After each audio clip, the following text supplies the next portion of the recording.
Good morning, all of you students. Myself, Anurag Kumar, Assistant Professor, Chanakya College of Education, Bettiah. विषय है ज्ञान एवं पाठ्यक्रम, सब्जेक्ट कोड C8। आज का टॉपिक है पाठ्यक्रम निर्माण के सिद्धांत। पाठ्यक्रम निर्माण यानी निर्धारक का मतलब होता है बनाने वाला, यानी जो बना रहा है पाठ्यक्रम को, जो बना रहा है शिक्षक, शिक्षार्थी, तो उन्होंने मिलकर ही पाठ्यक्रम का निर्माण करते हैं। और इसके निर्माण में मुख्य रूप से इसके सिद्धांत निम्नलिखित है। तो क्रियाशीलता का सिद्धांत 1 नंबर में है।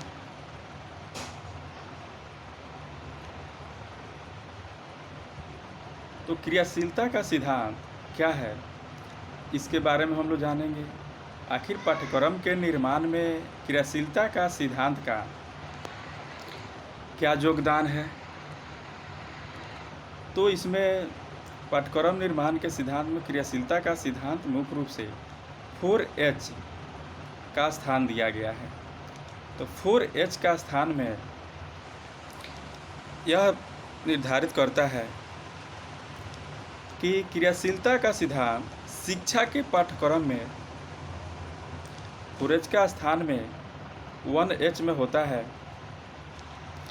हेल्थ, यानी स्वास्थ्य, यानी संपूर्ण विकास। तो संपूर्ण विकास में तो यानी सभी तरह के विकास होता है, यानी बालक का जब पूर्ण रूप से विकास होता है तब वह पाठ्यक्रम के निर्माण में सहयोग मिलती है। 2 नंबर में है हेड का मतलब है मानसिक विकास, यानी मस्तिष्क, हेड, सिर। इसमें ही सभी तरह के विकास यानी सोचने समझने की शक्ति का निर्धारण होता है। 3 नंबर में है हैंड, क्रियात्मक विकास। इसके द्वारा हम लोग कोई क्रियात्मक का मतलब कोई कार्य करके, यानी क्रिया करके ही हम लोग इस कार्य को करते हैं। 4 नंबर में है हार्ट। 4H का 4था नंबर में हार्ट है, यानी भावनात्मक विकास। तो भावनात्मक विकास में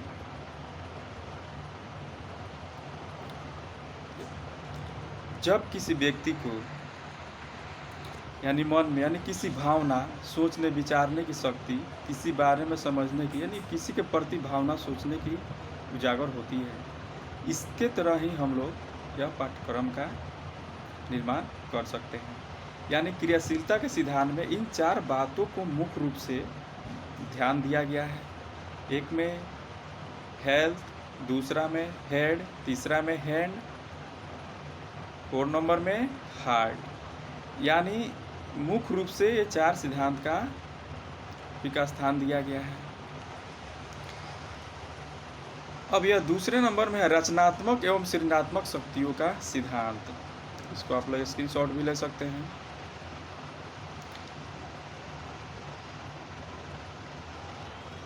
तब यह पाठ्यक्रम का निर्माण इस प्रकार दिया जाए जिसमें छात्र को स्वयं कार्य करने का अवसर प्राप्त हो, क्योंकि जो भी बालक यानी शिक्षक और शिक्षार्थी दोनों ने मिलकर उसके दिशा निर्देश में, शिक्षक के दिशा निर्देश में शिक्षार्थी का मतलब विद्यार्थी वह कार्य करता है, तब वह जो विद्यार्थी स्वयं अपने द्वारा कार्य जो करके सीखता है वह ज्ञान अस्थाई ज्ञान होता है, वो हमेशा के लिए ही अस्थाई रहता है। अब 2 नंबर में है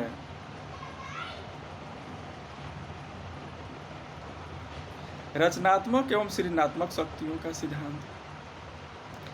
अब रचनात्मक यानी जब बालक की रुचि जिस चीज़ में ज़्यादा जिज्ञासा रखता है उसमें उसका ध्यान विस्तार से होता है। जैसे पाठ्यक्रम में ऐसे सभी विषयों को जोड़ना चाहिए जो रचनात्मक, सृजनात्मक शक्तियों का विकास कर सके, यानी उसमें बालक का योगदान मुख्य रूप से रहे। इसके लिए बालकों को समय समय पर प्रोत्साहित करना चाहिए। उसे शिक्षक को या माता पिता को सही दिशा निर्देश देनी चाहिए कि वह बालक एक सही दिशा निर्देश में जा सके और वह कोई कार्य करने में सफल हो सके। वह बालक की क्या होगी? प्रशंसा होगी, प्रोत्साहित होगी, बालक की अंदरूनी शक्तियों का विकास होगा। समन्वय का सिद्धांत। समन्वय के सिद्धांत में ज्ञान का एक पूर्ण इकाई के रूप में विकसित होता है। विभिन्न विषय ज्ञान का उप इकाई होता है, उनमें आपस में संबंध होता है, सहसंबंध होता है, यानी को रिलेशन। भाषा कौशल का भी विकास होता है, जिसमें हम बच्चों में सुनने, बोलने, पढ़ने, लिखने का कौशल का विकास करने का प्रयास करते हैं। कौशल का मतलब होता है स्किल, यानी स्किल डेवलपमेंट, यानी सूक्ष्म शिक्षण में हम लोग पिछले क्लास में पढ़े होंगे स्किल के बारे में। तो इसमें क्या है कि बच्चा एक दूसरे के अनुकरण करके आसानी से सीख लेता है, या खेल के मैदान में टोली समूह में खेल करके वह सीख लेता है। अब चौथा नंबर में है रुचि का सिद्धांत, यानी पाठ्यक्रम निर्माण में रुचि का सिद्धांत का क्या योगदान है, समन्वय का सिद्धांत का क्या योगदान है। तो रुचि का सिद्धांत यानी शिक्षक को ऐसी होनी चाहिए कि बालक में जिज्ञासा उत्पन्न करे, यानी रुचि उत्पन्न करे कि वह बालक किसी भी कार्य के प्रति वह तत्पर सीखने के लिए। तो पाठ्यक्रम का निर्धारक छात्रों के रुचि के अनुसार होना चाहिए, यानी क्या है, बाल केंद्रित होनी चाहिए।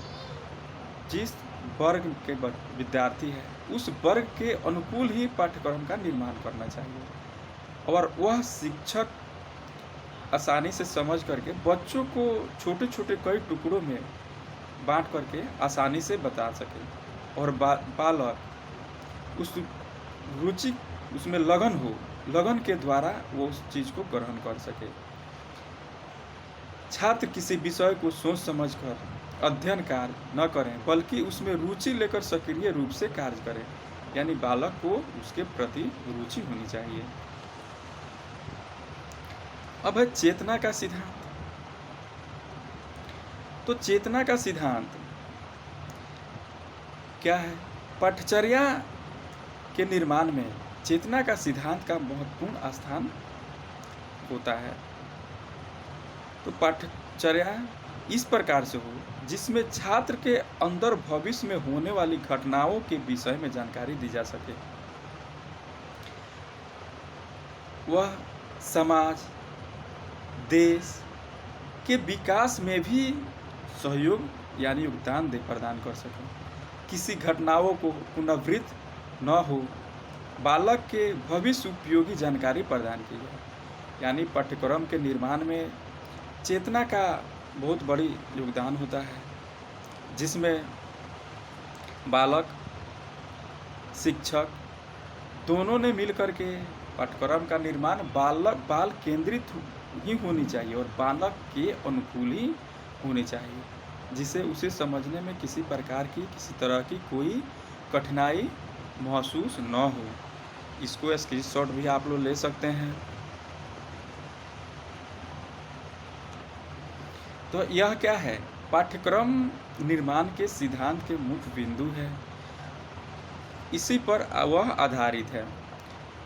अनुभवों की पूर्णता का सिद्धांत, यानी पाठ्यक्रम निर्माण में सबसे बड़ी योगदान अनुभव की होती है।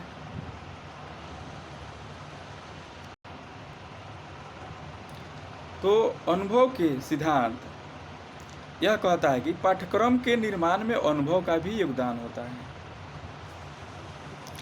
पाठ्यक्रम का अर्थ केवल सैद्धांतिक विषयों से नहीं होना चाहिए, बल्कि पाठ्यक्रम में उन सभी अनुभव जिससे बालक विद्यालय के बाहर अन्य जगहों पर भी ज्ञान प्राप्त कर सकता है।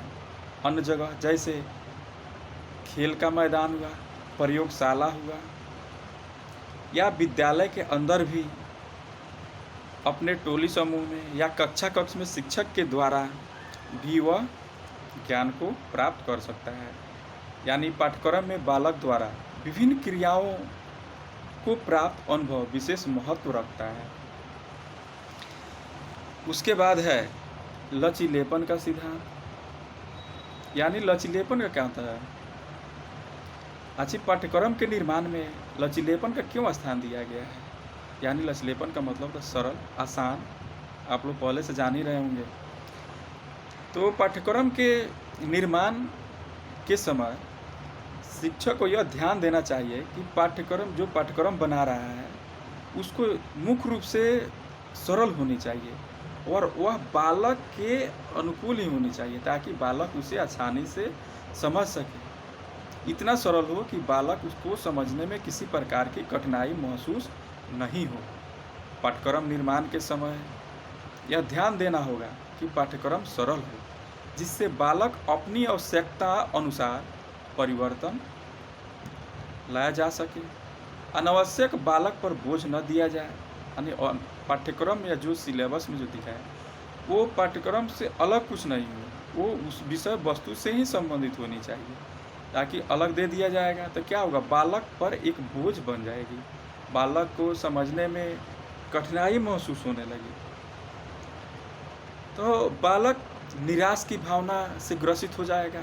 बालक क्या है, निराश हो जाएगा और बालक की रुचि उसकी आवश्यकताओं के हेतु अनुपयुक्त साबित होने लगेगी। यानी क्या है, उसकी रुचि धीरे धीरे हटने लगेगी, बिल्कुल अलग हो जाएगा, जिससे क्या होगा, बालक के समझने में दिक्कत हो सकती है।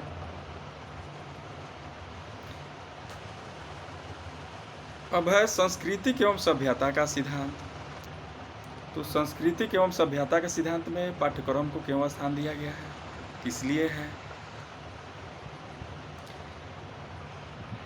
तो सांस्कृतिक एवं सभ्यता का सिद्धांत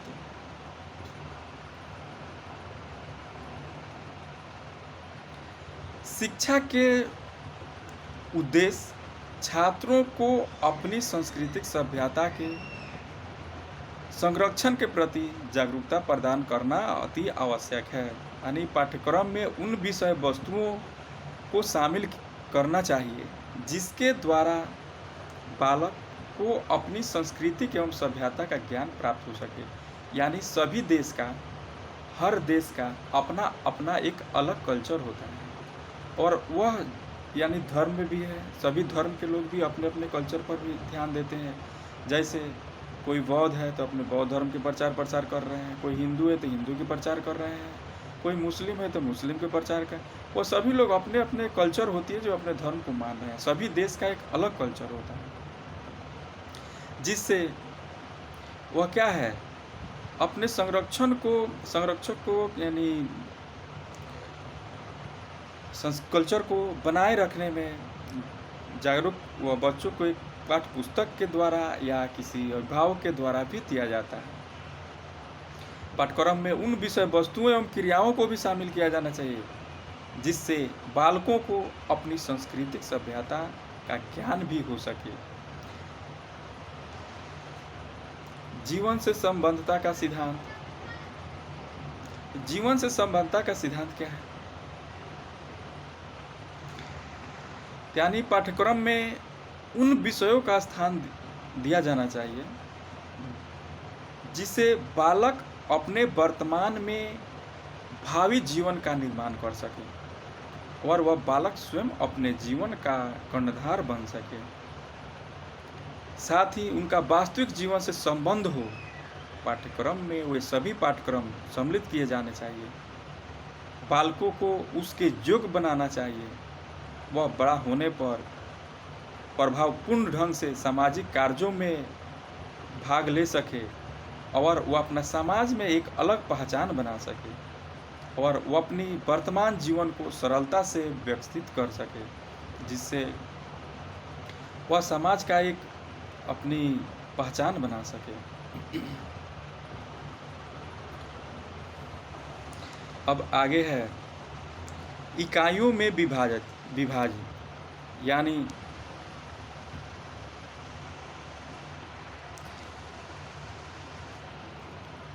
इकाइयों में विभाजित यानी पाठ्यक्रम के सिद्धांत में